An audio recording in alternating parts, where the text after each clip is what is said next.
Hello and welcome to the Adrian Bo Podcast, the interview series, where we take a deep dive into some of the most influential minds in real estate. So today's episode, ladies and gentlemen, we are joined by Bianca Field and Astrid Jorda of Bought, being a buyer's agency. So welcome, ladies. Thank you for having us. Thanks for having us. This is Bianca and this is Astrid. Bianca shares the same favourite colour as I do. Blue. Yes, and Astrid is a black fan. Yeah, very exciting.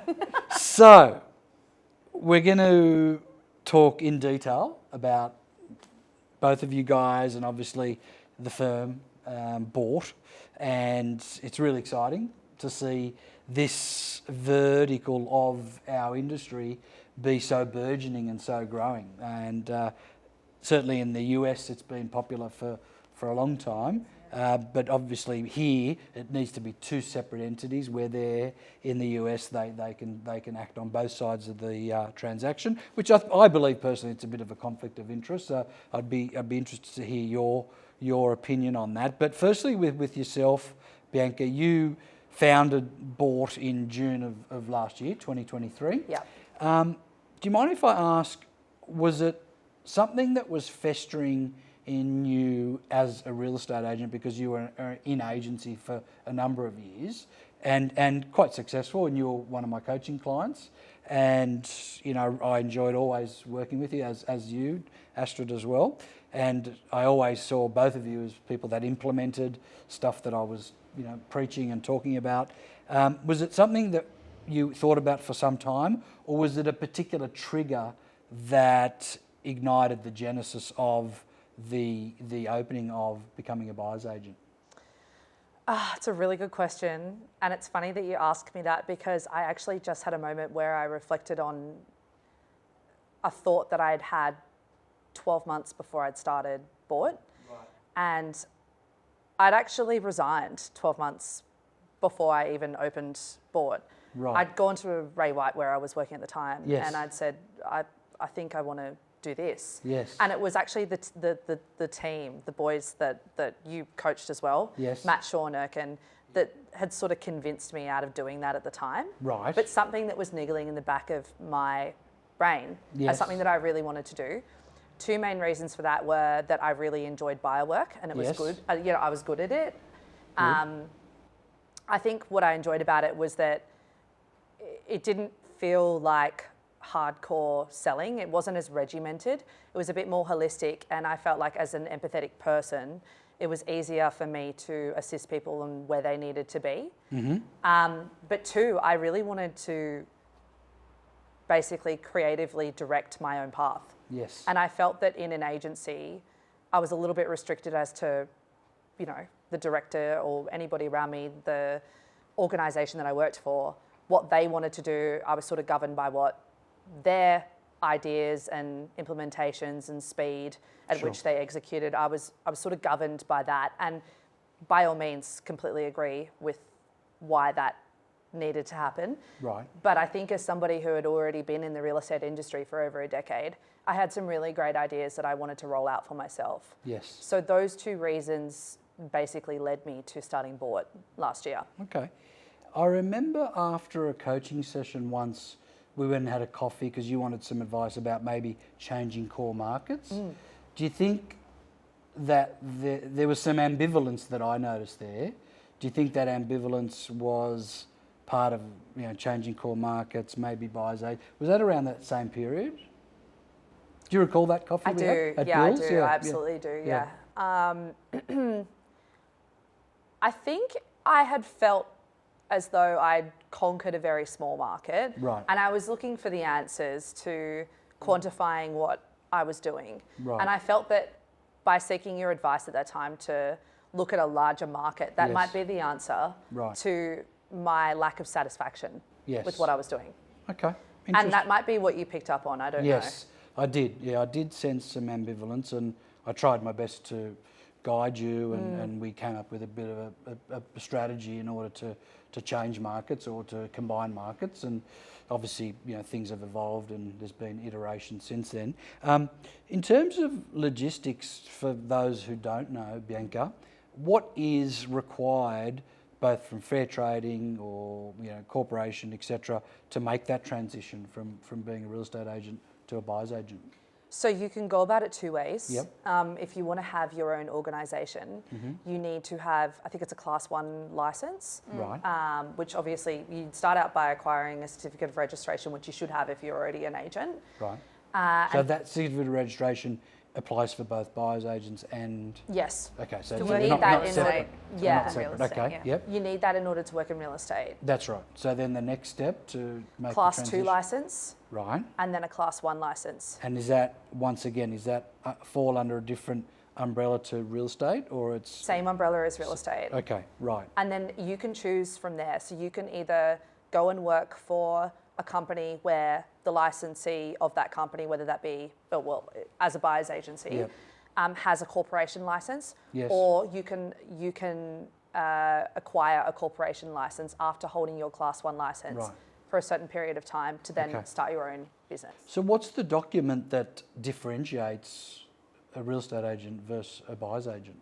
Or There isn't one. There isn't one. There isn't one. I see. Yeah, I learned something today. that's good. So because Class 1 and Class 2 and certificate of registration all falls under the same umbrella as far as fair trading are concerned. Yes. It's just that you've got a choice to either be a real estate agent or a buyer's agent. Exactly right. And it's just the way you market your brand and etc. But again, does that mean then that you can decide to sell real estate, or you must choose one or the other? You can choose one or the other. So But can you do both? You can do both. Yeah. Right. But I mean, But a real estate agent can't do both, can they? a real estate agent can't be on both ends of the deal, Right. if that is the question that you're But asking. a buyer's agent can? A buyer's agent can't sell a property and work for the buyer.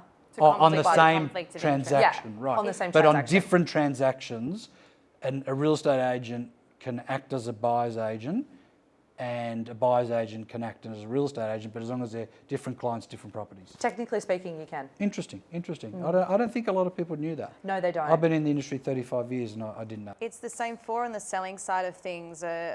Class 1 is the highest. Yes, Class yes. two, Class 1.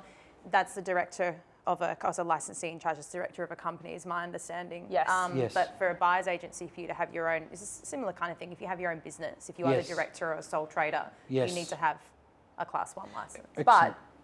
if you said to me, Bianca, can you sell my house today? I could actually Qualify, effectively sign an agency agreement with you under my corporation license and sell Yes. your house for you, Yes. even though I'm running a buyer's agency. Right. You would have opportunities to do that every day. Is your strategy to refer or to focus on just buyers, or do both? What's your strategy? It actually depends on the situation. So I've had acquisitions that I've done where I've bought directly from owners who have approached me Right. because they've got a property that I'm after.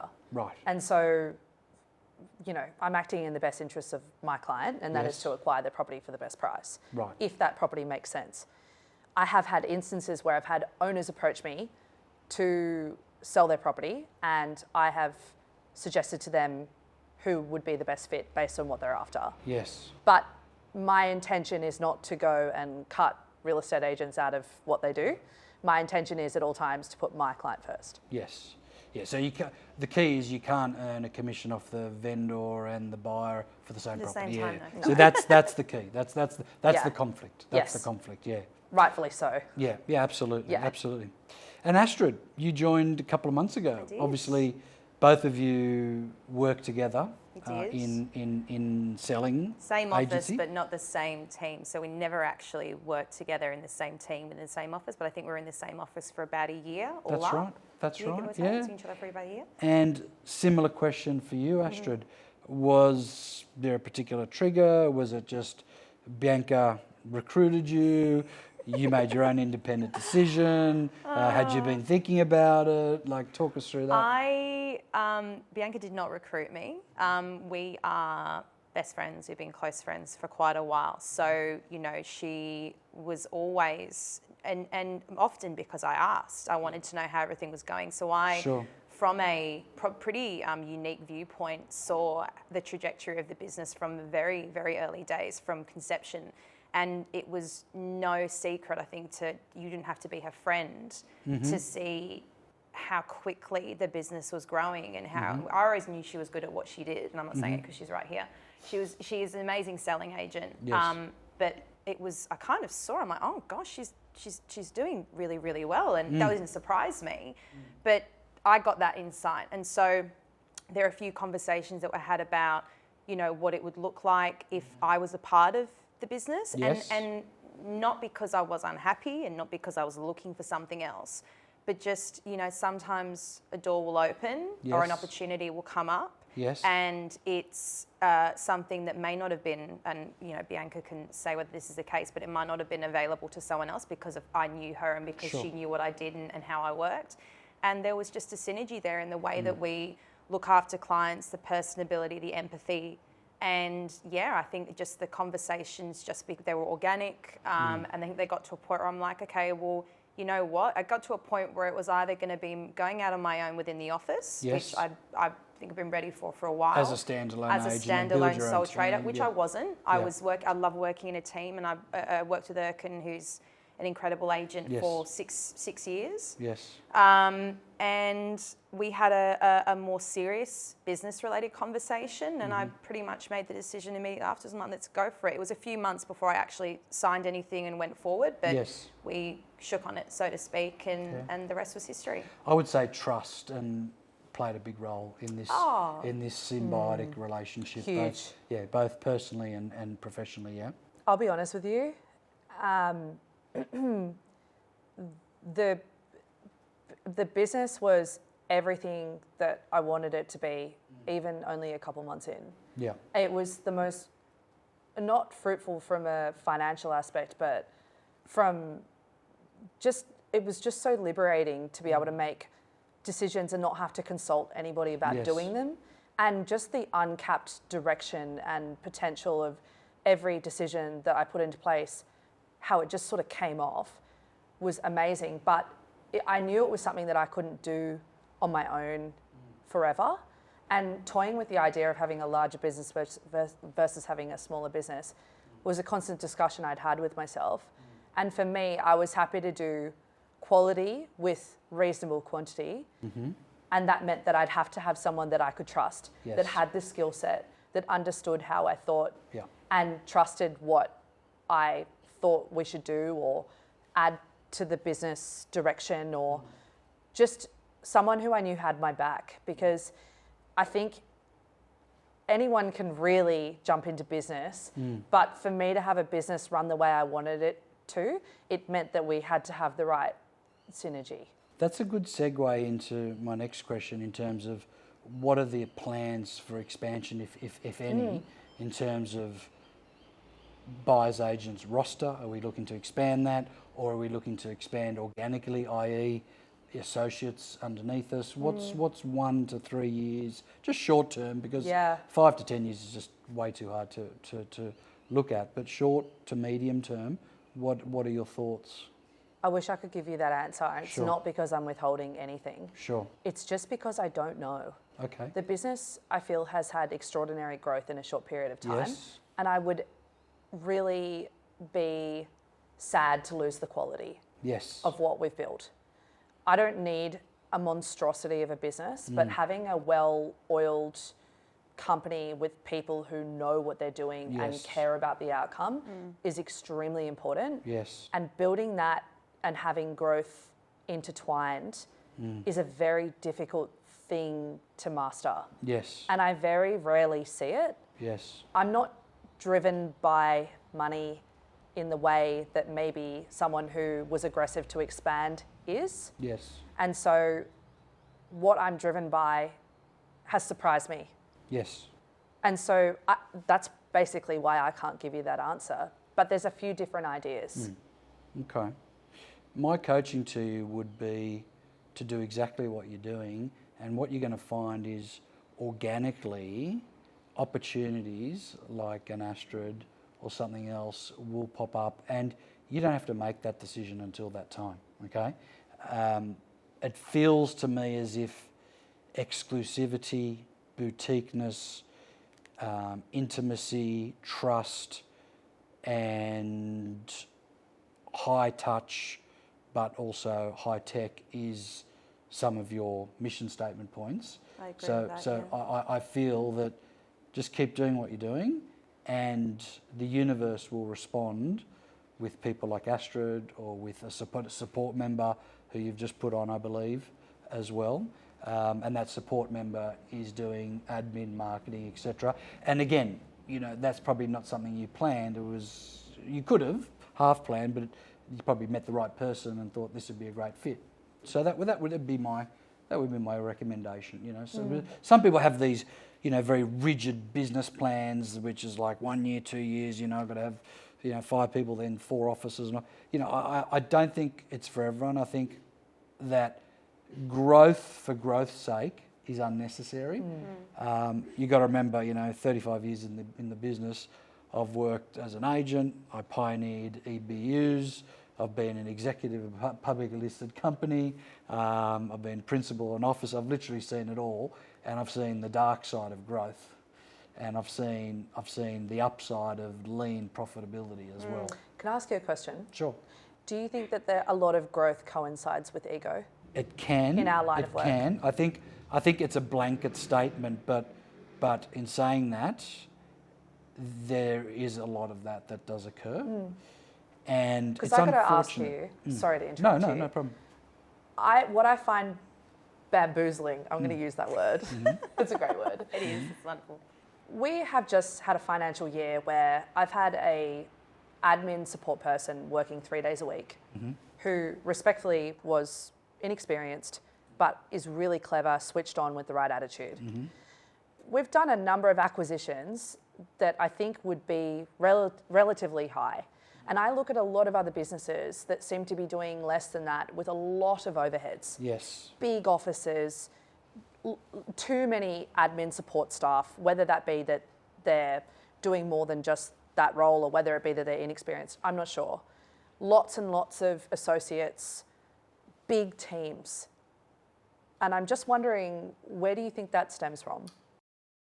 Well, you don't need to wonder, because I can tell you, because I do a lot of business advisory. And I can tell you now, there are a lot of businesses, real estate agents predominantly, that are not profitable. However, on the surface, They look seem extremely, not so much profitable, but seem extremely large. Now, buoyant. there's an upside and a downside to that. Sometimes you need to do that in the initial period, and then you'll hit critical mass, and then you'll just take off and surge, okay?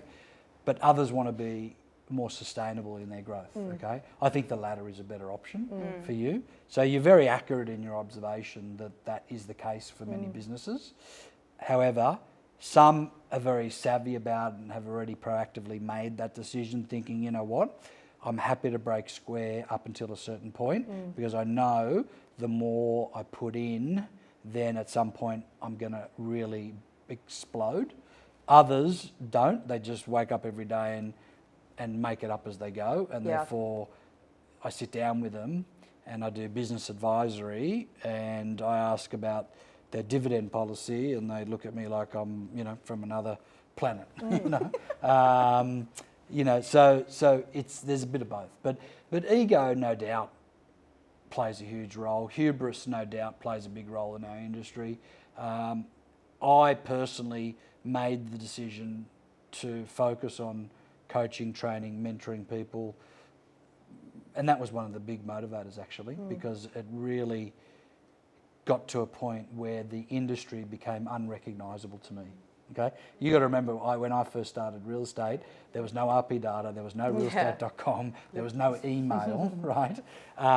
You had to rely on making phone calls to invite buyers to open for inspections. Relationships as well. Relationships, everything, you know. And don't get me wrong, technology has done nothing but decrease days on market and made it easier for the consumer and the agent. So that's great.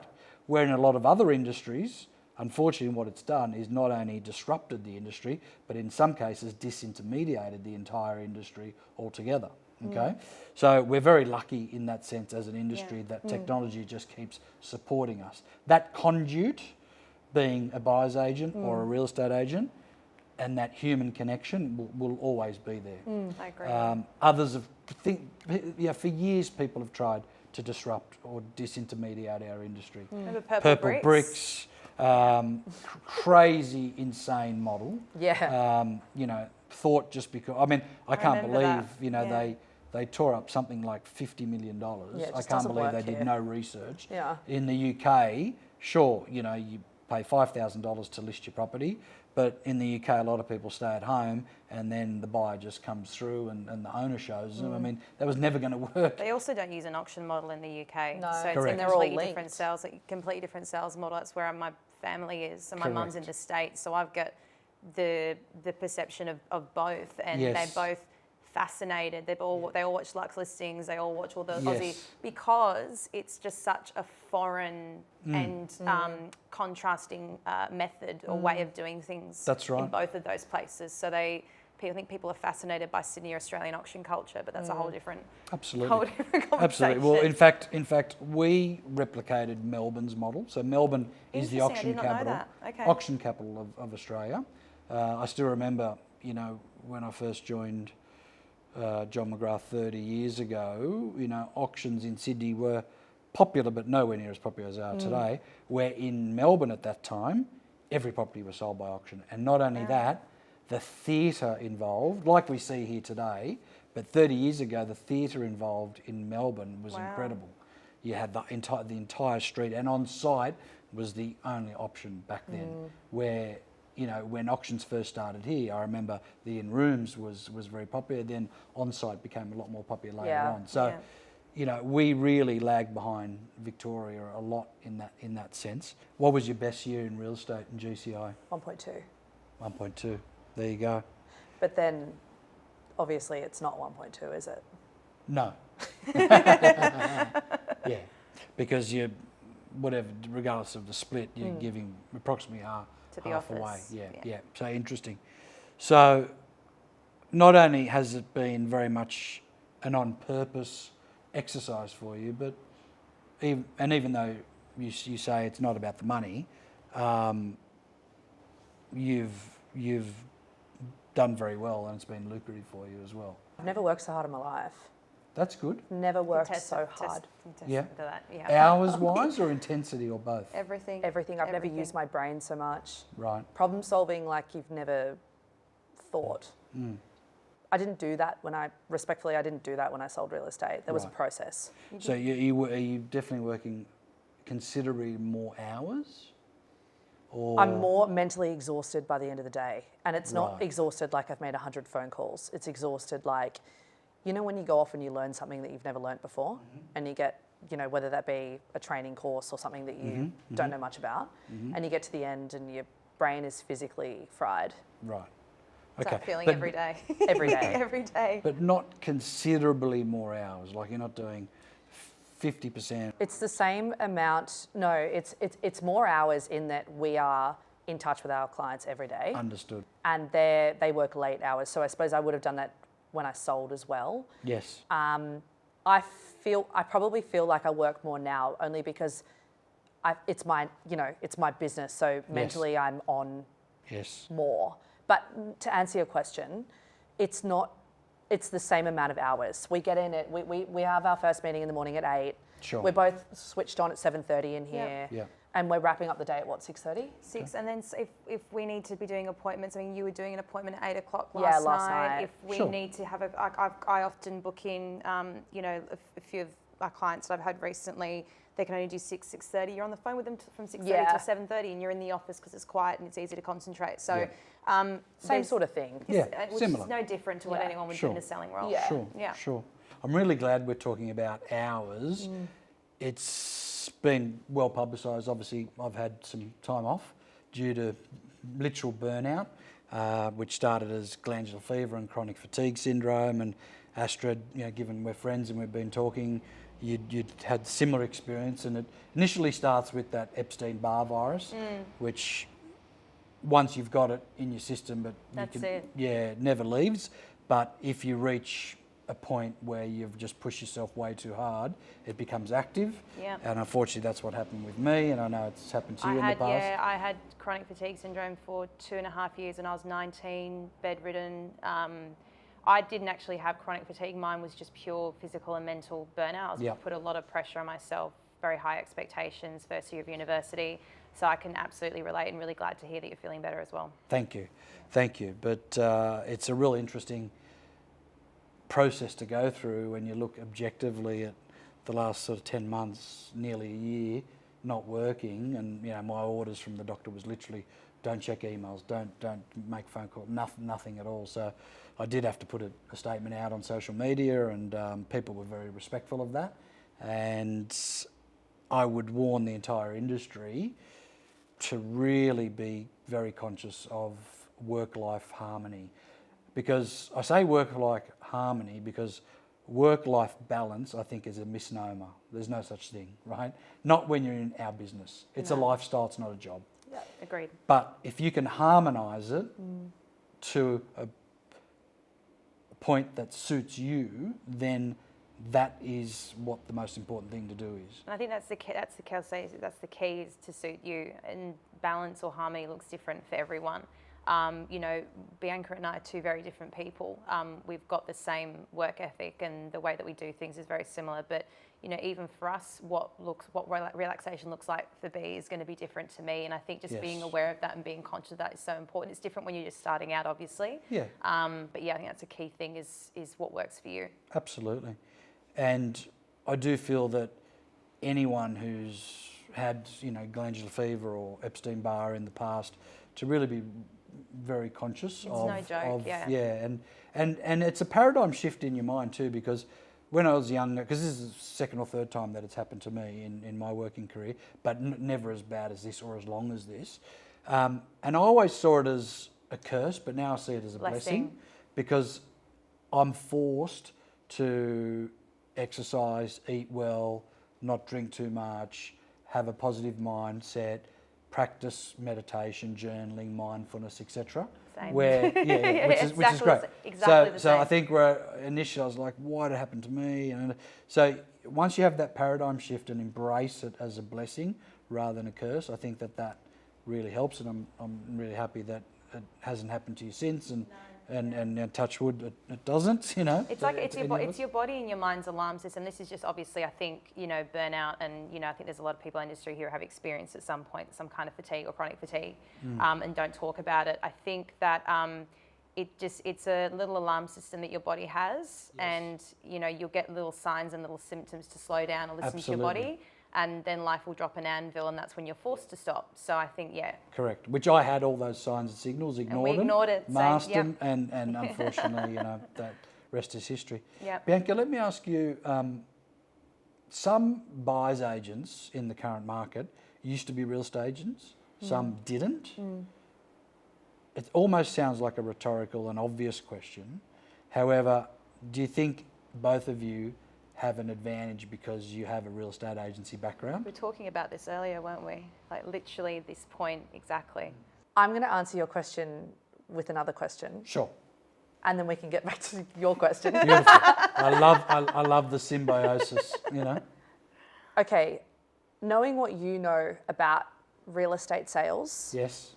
And having had the length of experience that you've had of selling real estate, dealing with buyers, and being in extenuating circumstances where a vendor may have had to sell at a time perhaps where, on maybe a time period that was condensed versus someone else who has a bit more time and a bit, I suppose more money to play with, in that it can be less and it's okay. Or knowing what you know about real estate sales, if you had two buyers agents and one had no experience selling real estate and had been operating as a buyer's agent for 12 months versus a real estate agent that had had 10 years who had been operating as a buyer's agent for 12 months, who would you put your business with, or who would you engage? If I was to personally appoint a buyer's agent to act on my behalf, there's no doubt that one of the criteria for me to seriously consider is, had they been a real estate agent before?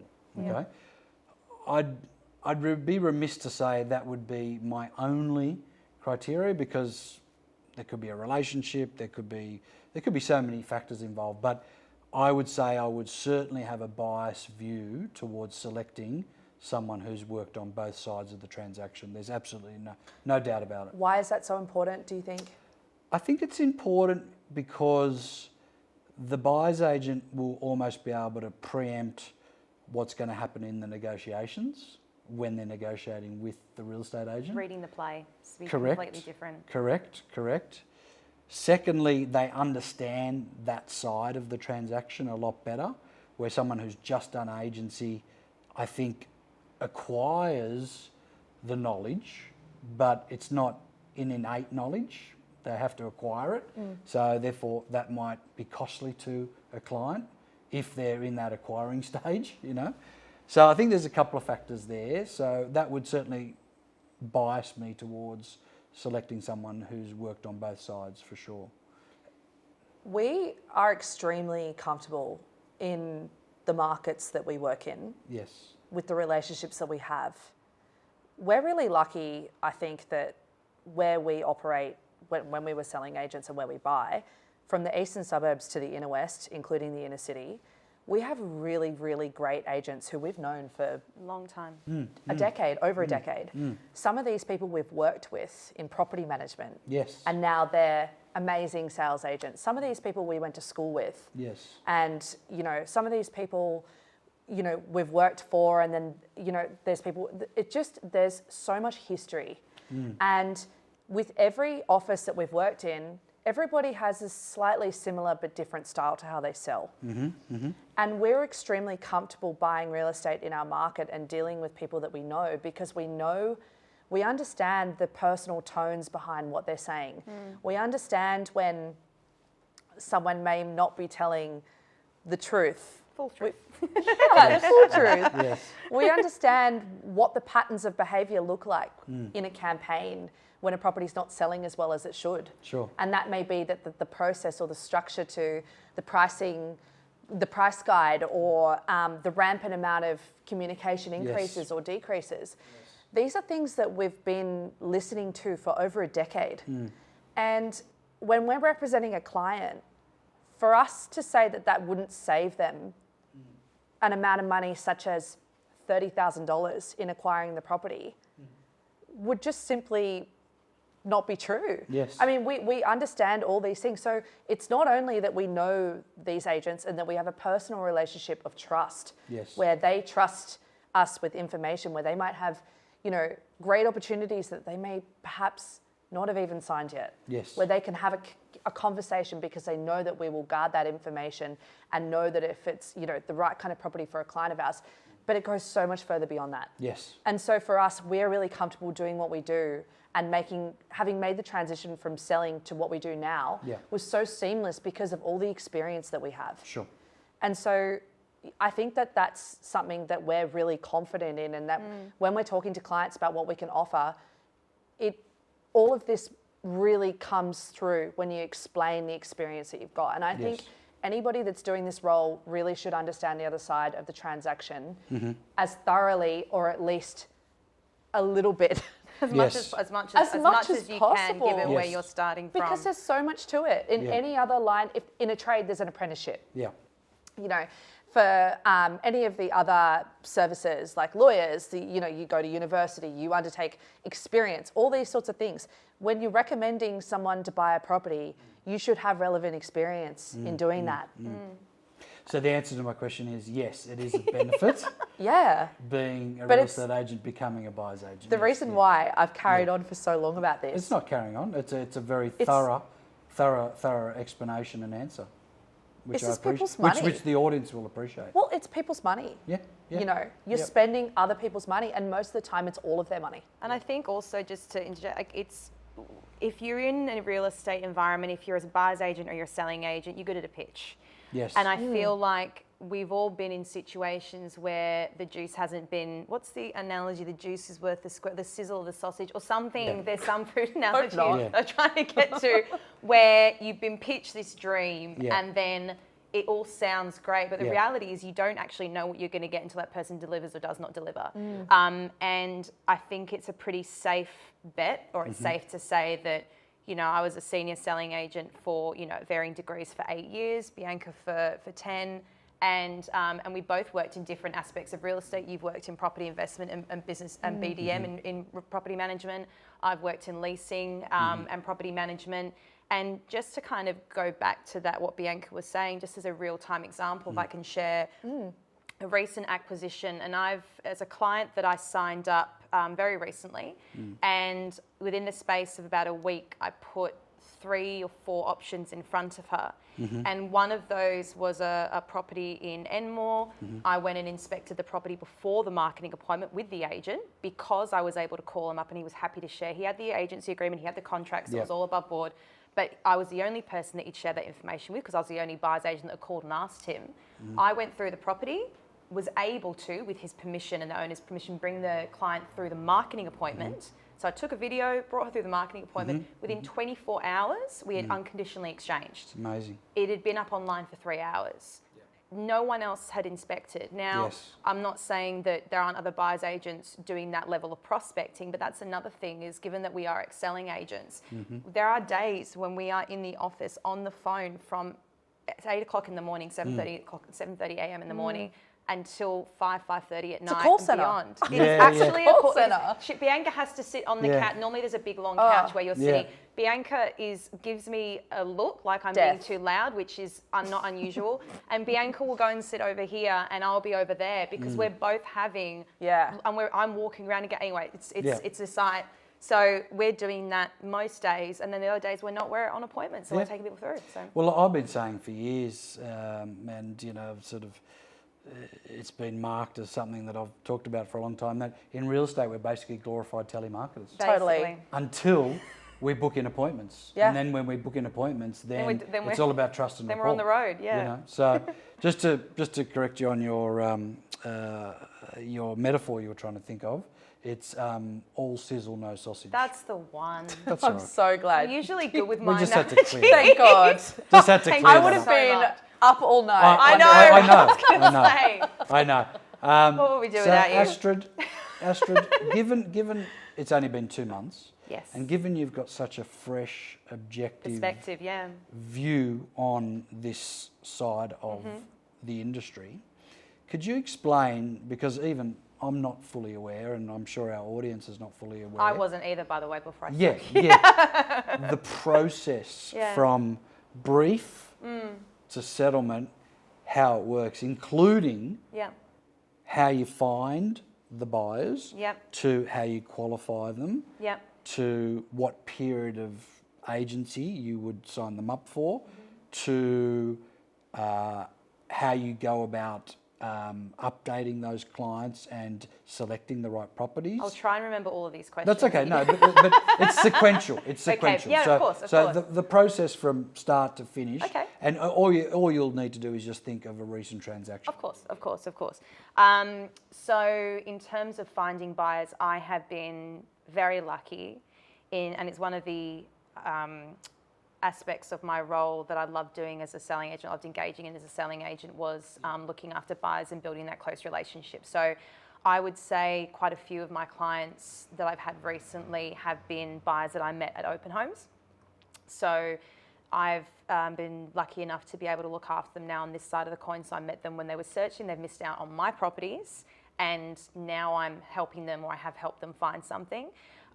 So prospecting. Prospecting, that's essentially what we're doing. Yeah. Okay. The So prospecting does not stop. That's the first step. Yep. Okay. And then the qualification and briefing process. What does that look like? So if someone is financially pre-approved, so if they're not, then we'll assist them with that in connecting with a broker. And if they are pre-approved, what we'll usually do is have we use Google Meet, which is like a Zoom or a WhatsApp call, and we'll do that. We'll have a conversation with them about what it is that they're looking for, how long they've been looking. It's still a casual discussion, but it's getting to know them and their needs a little bit more. Yes. And then if they might have some questions about how we work, we'll dive into that. If they're happy to proceed, in terms of the qualification, usually if someone's having that level of discussion with us, Yes. they're looking, Yes. even if they've just started, they're still, I think the qualification process is a little different than when we were a sales agents, because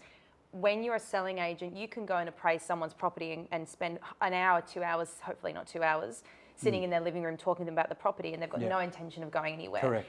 Usually, because a buyer's agent role or a service is not really considered an essential service for a majority of buyers, usually when we get to that point of engagement and discussion, it's safe to say, you've got to read the play, but it's safe to say that they are open or receptive to using your services. And then it comes down to what their expectations are around price point, kind of finessing that, Sure.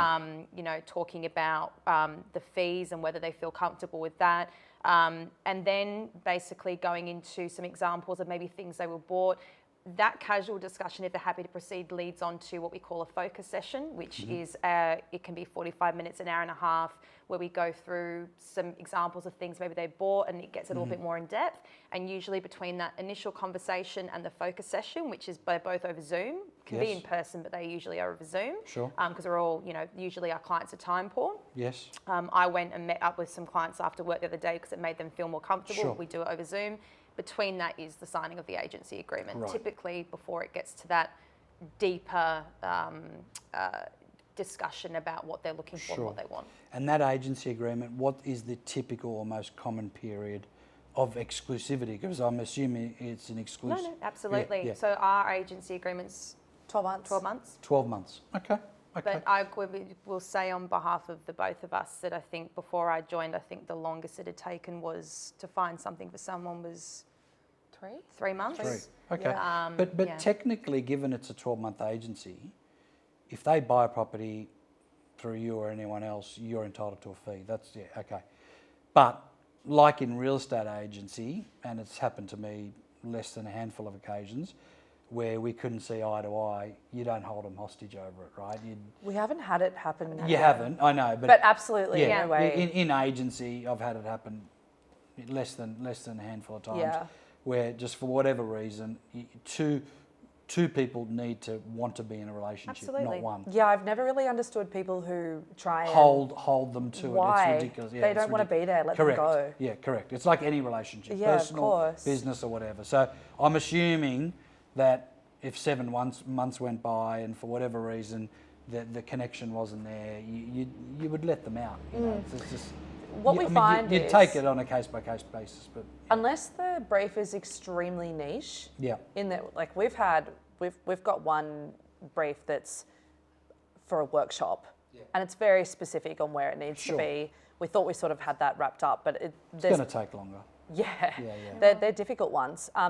But typically, because I feel as though our product knowledge of what the client's looking for is very good, we don't actually have people for that long because we know where to look already. When we're speaking to them, we're visualising what street that is, what building. And with Astrid and I, because not only have we, both sold real estate, but we've also been in property management, we can steer them out of all the blocks that we know are not going to be fruitful. Yes. And are not, are going to be problematic for them. So we can literally isolate lists. We've got lists of buildings that we don't buy in and why. Yep. We've got lists of buildings that have X amount of units and what the levies are and whether there's... We literally can just, if somebody comes on with an apartment brief, for example, in a certain location, in a day we can isolate every single block that we want to buy in, and then we isolate every layout. So, back to sort of what you were saying, absolutely we would never hold anyone past the period of time. Yeah, sure. And we also, generally are pretty happy to let people go if that's what happens, because it probably means that we can't fulfill what they're after. But we haven't found that because we don't take people on that we don't think we can fulfill in the first place. And just coming back to you, Astrid, so you've got the agency agreement signed, you've qualified them. With that qualification piece, is it go as far as them proving to you that they've got pre-approval in writing, or no, it's just a trust basis? Yeah. It's like bidding at auction. You're assuming that as an agent, you're assuming that buyer, because they're buying under auction conditions, they're pre-approved. Yeah. Same sort of thing? You asked the question. I Yeah. mean, you asked the question, you've got your pre-approval all ready to go. It's the And same they're not as- going to sign an agency unless they're... Yeah. It's when we were selling, and I think a lot of selling agents could kind of testify to this, is that, you know, when you ask someone if they're pre-approved, you don't then ask to see their pre-approval. If someone says yes, well, then they're pre-approved. Now, given some very new purchasers or first home buyers sometimes have a misunderstanding of conditional approval and full pre-approval, Yes. that's where you might need to get a little bit more in depth. I had a client recently that ideally her broker was recommending that she don't buy under auction, and we didn't, so that was fine. But that's different to actually being pre-approved. So, Understand. yeah. You mentioned that sort of nothing's really taken more than 3 months, but what would be your equivalent to days on market? Because you're saying you sold one in 48 hours, one, you know, in 2 months. What would be your equivalent? Ours would be different, but I'd think, as in, like, because I've only been working for a shorter period of time. What would you say, but Bianca, in terms of what would be the average time from signing of agency to buying over the 12-month period? Would it be 3 months or would it be 2 months? No, more like 6 weeks. 4 to 6 weeks. 4 to 6 weeks. Okay, so very similar to the agency side of things. I don't know, and again, this is, I'm making quite a broad sweeping statement here, but I don't know how common that timeline is. But I think, and this is my personal opinion, Sure. we haven't discussed this, but I think coming from a selling agent background, there is and we both got that empathetic touch and both very high touch when we deal with our clients, but we've also got that tenacity and ability to prospect that we had when we were selling agents. So the juxtaposition of both, the balance of both, allows us to facilitate deals. Yes. Perhaps in a shorter time frame than Absolutely. definitely. Yes. Yeah. And just continuing on the sequential pathway of the process with yourself, Astrid. So you secure a property, you've either bidded at auction on their behalf, or you've negotiated and organised a 66W pre-auction, whatever the case may be. What role do you play between exchange and settlement? Everything they need. Pre-settlement inspection, if they need to go back and take measurements, which is not uncommon, especially if someone's going to be an owner-occupier, you're coordinating that with the agent, any information they need. I mean, as you would know from selling a vast array of properties in your time, there's typically, once exchange happens, there's not necessarily a great deal that the purchaser needs. Often they decompress for a few days or about a week. But if there is anything that they need, if it's a conditional offer, we help organise the valuation, or we, help liaise with the agent, whatever it is that they need, we're there to facilitate. They are getting full spectrum service when they engage with a buyer's agent like us. That's outstanding. And Bianca, would you say that the fees would be quite similar to a selling agent with you guys? I mean, what's your fee structure? So we quote a flat rate, Right. and it's charged a little differently. So we Yes. have an engagement fee up front Yeah. that is probably on average around about 10 to 20% of the actual fee. Right. And the fee itself is charged based on the complexity of the brief. I understand. So not necessarily on the value of the property. no, but we do have an entry level fee. Understood. Minimum. Absolutely, yeah. And I've always, when I was selling real estate, I never understood why sales agents, I understand in that the consumer should pay less maybe, but I never understood why a one-bedroom apartment didn't warrant a higher fee, because they were typically the ones that were the hardest to sell. Yes. Right? In a lot of instances. And so I used to say to the organisation that I work for, if the senior agents don't want to take on one-bedroom sales briefs, you should just charge relevantly for them, because the complexity and the skill arguably might require more Yes. than your junior sales agent selling it for, a commission rate that you may not see as profitable against another kind of sale. Yes. So we have a minimum charge here, and that goes all the way up to 1.5 mil as a bracket. Understood. And it works out to be around about probably a little bit higher than 2%, a bit more than that, probably more like 3%. Yes, okay. And one question which I've always wanted to ask buyer's agent, and this is obviously the perfect opportunity, is the configuration of client demographics. What I mean by that is it a lot of people who get frustrated as hell because they've missed out on half a dozen auctions and then appoint a buyer's agent, or is it people that just know upfront that What they want. they know exactly what they want? They realise, given that they might be a high earning capacity, that the opportunity cost of them searching for property is way too high based on what they do for a living, and therefore just appoint a buyer's agent from day one. What's the configuration of those? Because they're probably the main two people, right, that you would have. The people that I think we mostly service are people who are frustrated, yes, Yeah. but people who believe that they're priced out of the market. I see. It's not... And have usually missed out on some properties. Yeah. And sometimes have had very poor experiences Yes. with agents because the agent wasn't transparent. They ran a pre-auction tender or whatever they do, and because that's a very grey area in our industry. Is every agent pre-auction runs their own process. It's completely different. Yeah. I'll testify to that. It's every agent in the way that they run a campaign is different. And I'll answer your question. For me, I'm noticing that, agreed, it's people that are frustrated.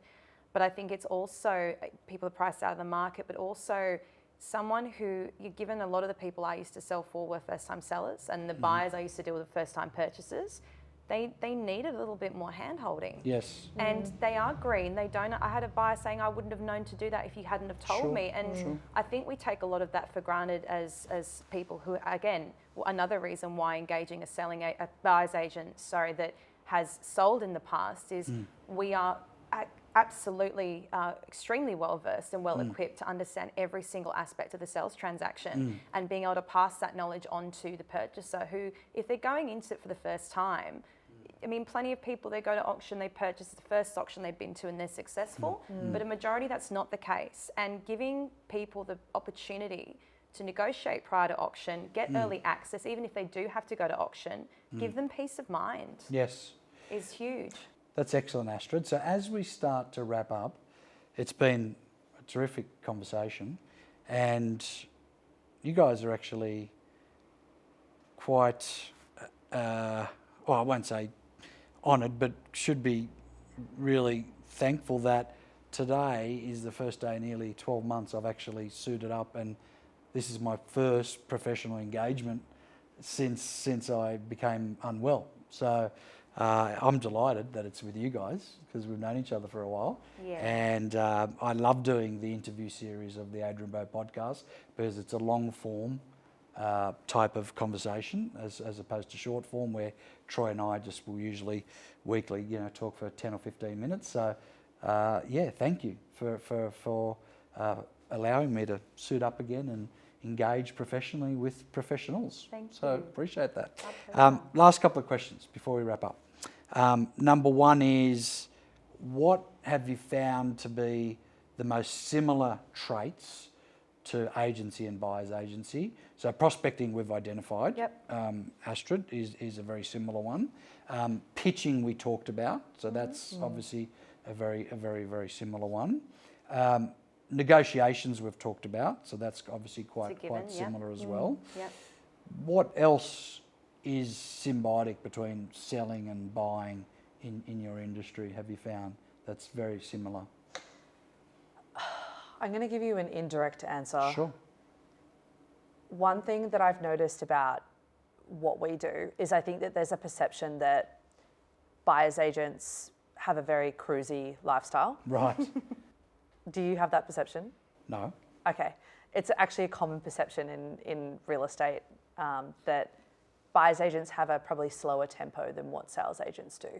What I have heard, which I think is completely erroneous and completely wrong, and I certainly don't mean to offend you, but it's things that people have said to me, and I completely disagree with it, is if people can't cut it in agency, they become a buyer's agent. You've probably heard that. It's my as well. favourite one. We've But you've just told me that the numbers don't lie.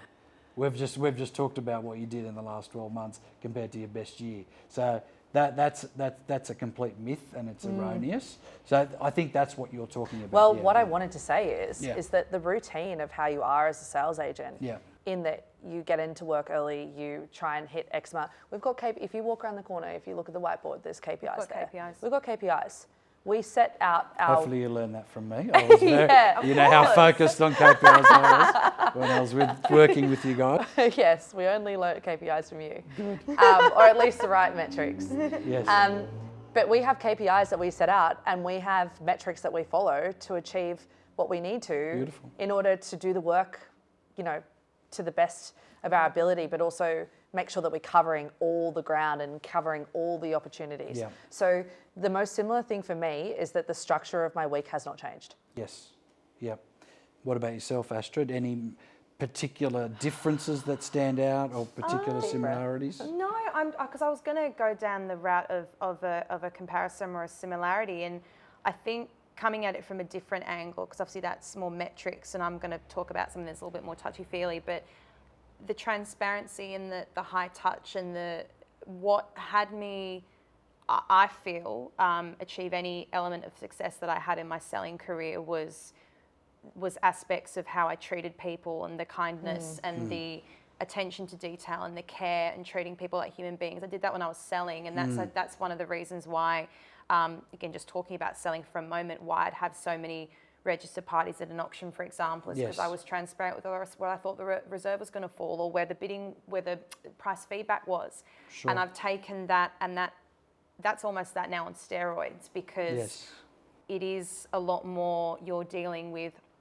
one person's needs, their requirements. You're taking them around on a caravan of open homes, and I mean, I had a client that I recently bought for, and I had her for 3 weeks, and I'm going to miss looking after her. It's really, like that. It It's really so personal. is. Yes. It really is, because you're Beautiful. speaking. I think I wouldn't say it's more high touch than in a selling capacity, but you know, we might have 3 or 4. When I first started, I think, you know, you had a fair few more than 4 briefs on, but no matter what, I remember when I first started, even though we had so many briefs that we were working on, or Bianca did, we did not leave at the end of the day until everyone had been spoken to and everyone had received the same attention, level of attention to detail and communication. Amazing. So that was so important.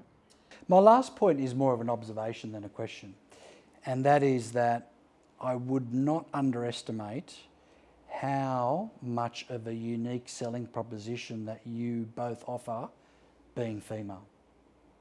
What I mean by that is females innately are more organised, innately have better attention to detail, innately have a better eye for architecture and design, innately connect better with people, and innately people trust more. Okay? So that's not meant to be a sexist comment, it's just the truth, right? So I wouldn't underestimate that, and my advice to you is I would actually embrace it and actually market it as well. Do you know what?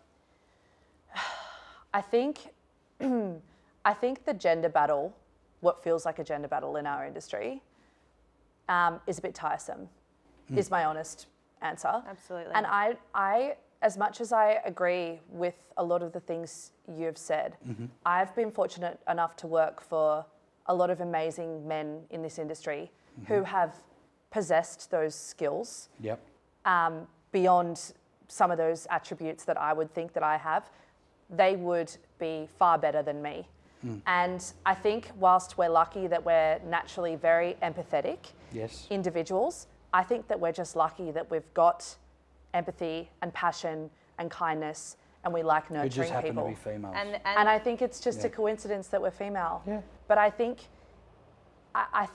wish that there wasn't. I wish that wasn't a unique selling proposition. Yes.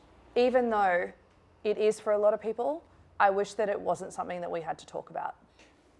I think you could use it without being something that's obvious. It could just be a subtle Absolutely. part Is of it not your subtle marketing. enough that we have long hair, high heels? I think just don't underestimate the impactfulness of it, because I know, for example, I've got a female accountant, a female lawyer, I just tend to trust females so much more, and that's just me. So only because of those reasons, I find them better attention to detail, more organised, all those things. But I get what you're saying. I just think that keep it in the back of your mind as a subtle, not a marketing piece, but a point of difference. And I agree with you that it shouldn't be a high priority point of difference, but the reality is it is a point of difference, and you are both female. And something tells me that as the team grows, not necessarily you're just going to hire females, you're going to hire humans that have those qualities, regardless if they're male or female. That's my gut feeling. And I think just lastly, just kind of on that topic, I think we're both very much aligned with, I know that I agree with Bianca, it shouldn't have to be a USP, it shouldn't have to be a way that we differentiate ourselves, but the reality is it is still a substantially male-dominated industry. Yep. And one of the things I've talked about before is that, when I did first start out in real estate, there wasn't that many females of my age now that I could look up to.